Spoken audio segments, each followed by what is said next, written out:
In this video, I'm going to talk about most common heart rhythm disorder. Um, it's called atrial fibrillation, the most common sustained heart rhythm disorder. Instead of atrium, the upper chamber of the heart, contracting in a coordinated fashion, they quiver and fibrillate.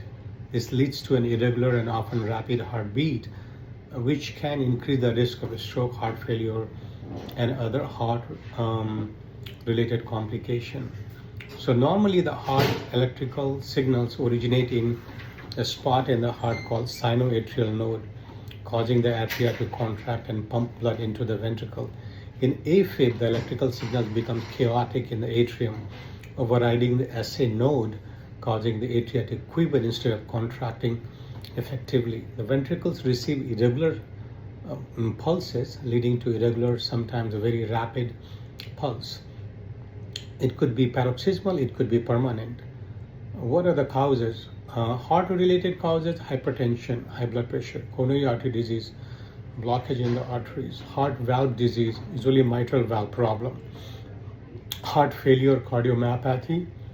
Could be many reasons. One could be a common one is alcoholic cardiomyopathy, congenital heart disease, prior heart surgery.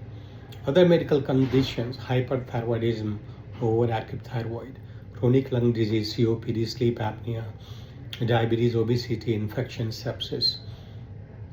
Other triggers could be excess alcohol, called holiday heart syndrome, stimulants like caffeine, cocaine, amphetamine, stress, surgery, aging. Risk sharply increases after age 60. Symptoms, usually symptoms are like palpitations, fatigue, weakness, dizziness, fainting, shortness of breath, chest pain. Sometimes patient present with the chest pain, with new onset of atrial fibrillation, then we have to send them to ER to make sure they're not having heart attack. Diagnosis: physical exam, EKG.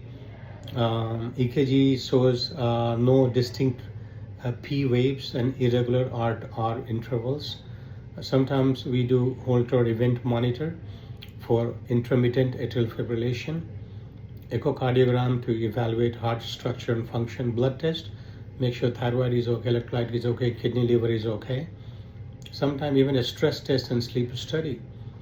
Treatment goal is to control the heart rate, to restore and maintain normal rhythm, and then third is prevent blood clot. How do we control heart rate?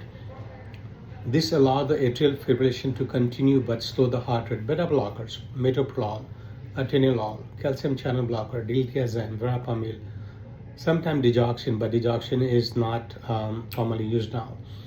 Rhythm control, we do it, try to restore normal sinus rhythm. Antiarrhythmic medication like amiodarone, flecainide, sotalol, dofetilide. Sometimes doctor, they shock your heart. They have called electrical cardioversions, and the shock under sedation. Sometimes they need to go through catheter ablation, which destroy the small areas in the heart, causing abnormal signal origination, often around the pulmonary vein. Stroke prevention is the most critical situation. AFib increases the risk of a stroke by 5 times. So patient has to be put on anticoagulants, blood thinner, warfarin, apixaban, Eliquis, or Xarelto, or dabigatran, or edoxaban. We use something called CHAD score to decide who needs anticoagulation. Lifestyle and risk factor management. Got to control blood pressure, got to treat your sleep apnea, control diabetes and thyroid issues, reduce alcohol and caffeine, and lose weight and live healthy lifestyle. So atrial fibrillation is common but serious arrhythmia that requires careful management. The most important part of treatment is stroke prevention with blood thinners if risk factors are present, alongside controlling heart rate and rhythm, and addressing the underlying cause. So thank you for watching.